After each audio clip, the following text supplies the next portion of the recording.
Let's talk about sex, baby.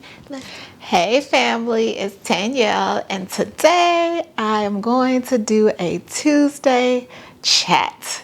Yes, we are going to chat it up. I know it's been so long since we've sat and had a Tuesday chat, so I am so excited to be back to chat with you guys. Today we are going to chat about sex. Yes, once again, we're talking about sex within a relationship.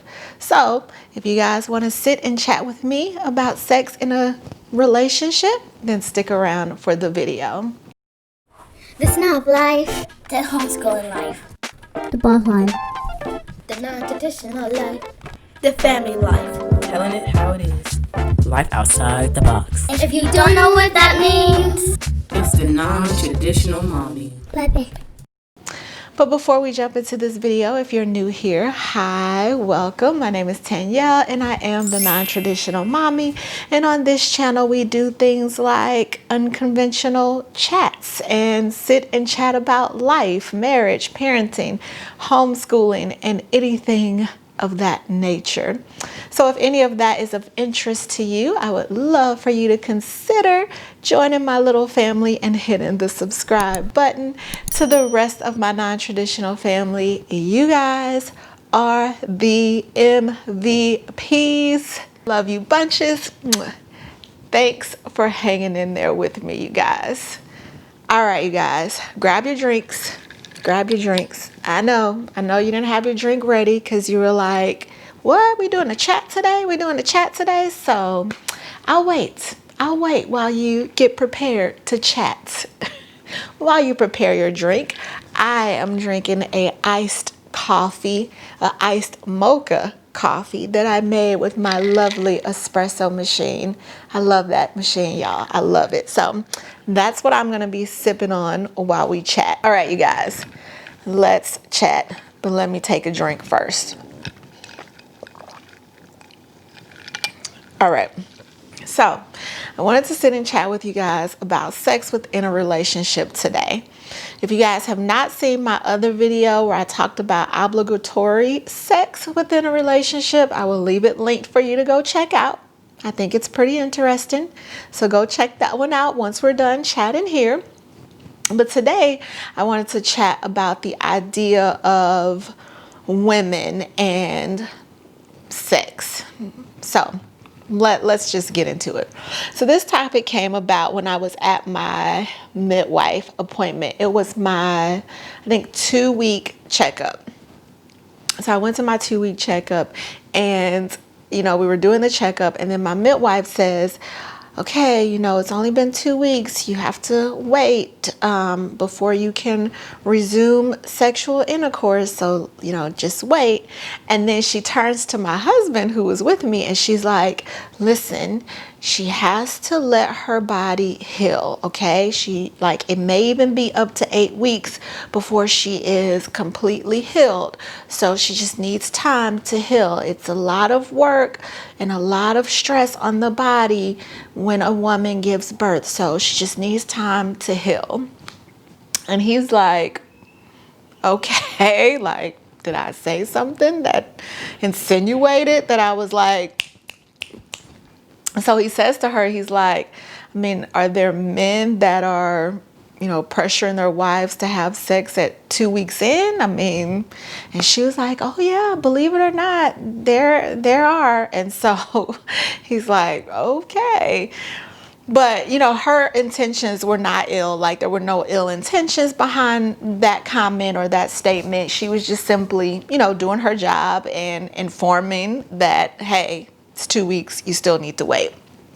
And so when we left, he was like, did I give off the impression that I was pressuring you or something like that? And I said, no, I think, that maybe that's just standard practice in general for your midwife appointment. I was like, but I did find it interesting that she felt the need to address you, specifically, rather than it just being addressed to me.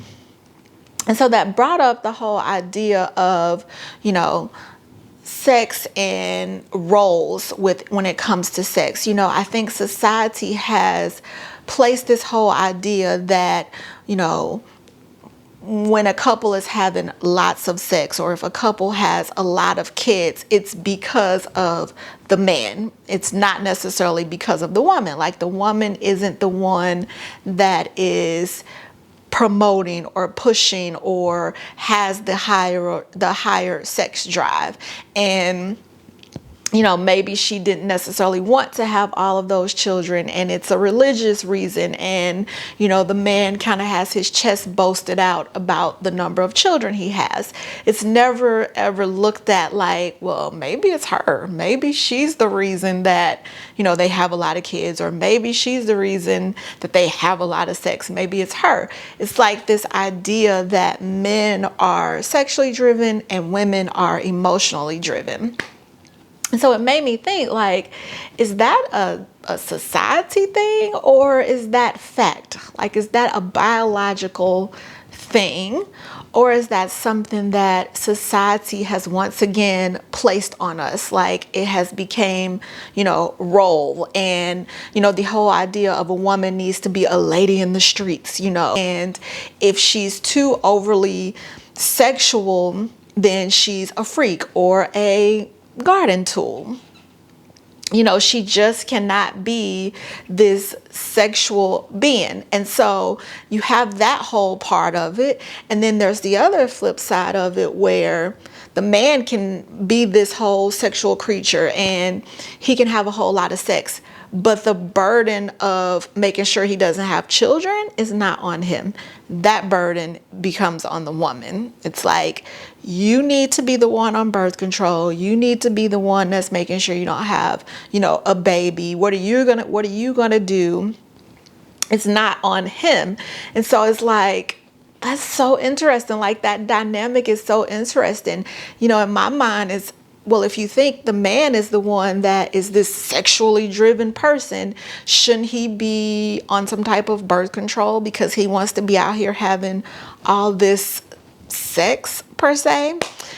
So, you know, I thought that was interesting. And it's so funny because there's also like this stigma on, you know, having a lot of kids. Like, oh my God, you need to stay off of her. You know, they don't tell me to stay off of him. It's, you need to stay off of her. I had a woman say to me one day, you need to put a penny between your knees. Really? Really? As in, you know, keep your legs closed type thing. And it's just like, okay, first of all,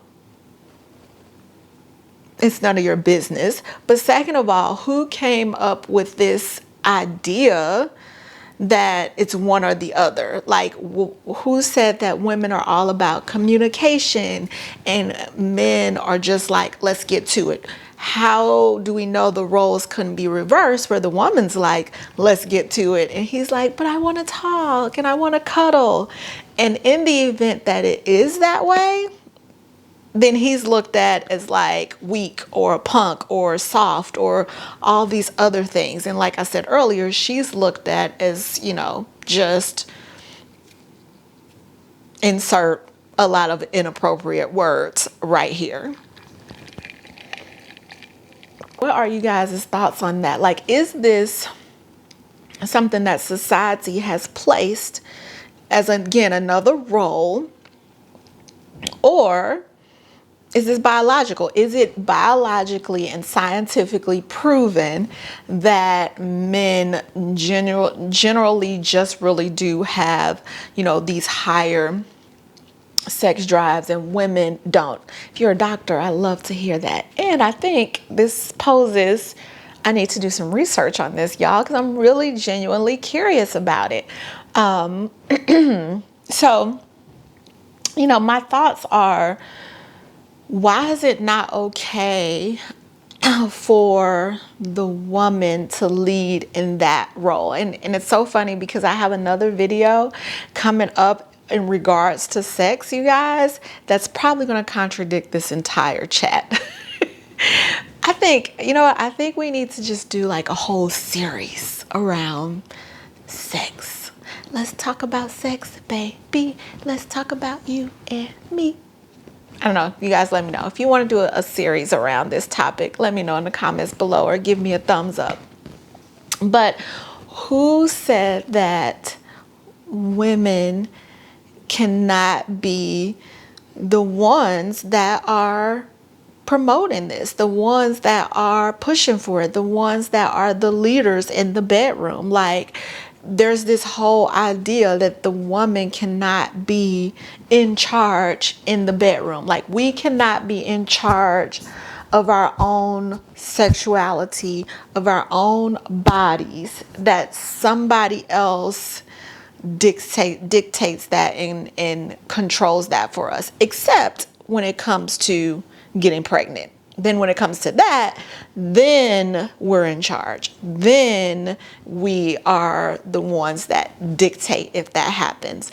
But when it comes to, sex, we just need to be available, because really what we want is the emotional connection, but we do need to be available. There's that whole wifely duty and, tap me on the shoulder. It's not reverse, right? Like, you don't hear it's your husbandly duty to give up that booty. Who came up with that?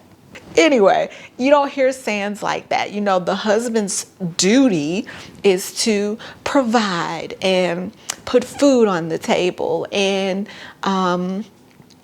this whole provide a safe environment or whatever, be a financial background or a financial backbone to the family. And then the wife needs to just be available when he's ready. There's not the idea of, the husband needs to do his husbandly duty, which is please the wife. And maybe the wife is the breadwinner and the provider. Or maybe it's equal. Maybe it's 60-40. Maybe it's 50-50. Maybe it's, 35-65. Whatever that split may be, it may look like that. And if it does look like that, why is that not okay for society? Why do we automatically put these roles onto people? I don't think my midwife was being, ill-intentional with that, but I just found it interesting that she did feel compelled to specifically turn to him and say, let me tell you directly, maybe from a medical professional's mouth, that, hey, you need to stay off of her for at least 8 weeks, versus just being able to say it in the room, say it to me like, hey, you're only 2 weeks in, your body might need 8 weeks, to just heal and be and feeling, emotionally ready or whatever, and just say that to me and that be enough. It's almost like you don't have control over this. I can tell you this, but you don't really have the final say. He does. So I need to tell him so that, it actually happens. Like, you might feel obligated to perform your wifely duties before you're actually ready. You guys follow me? You follow me with that? Don't get me wrong, I know that this happens all the time, which is why I made the whole video about, obligatory sex within a relationship. So I do know that there is some truth in this. In fact, we looked it up, me and my husband, when we got home, we looked it up to see, because she said there were religions that 2 weeks in, some even next day, the husband is like, let's go. And we looked it up and found out that this was in fact true and happening in America with women.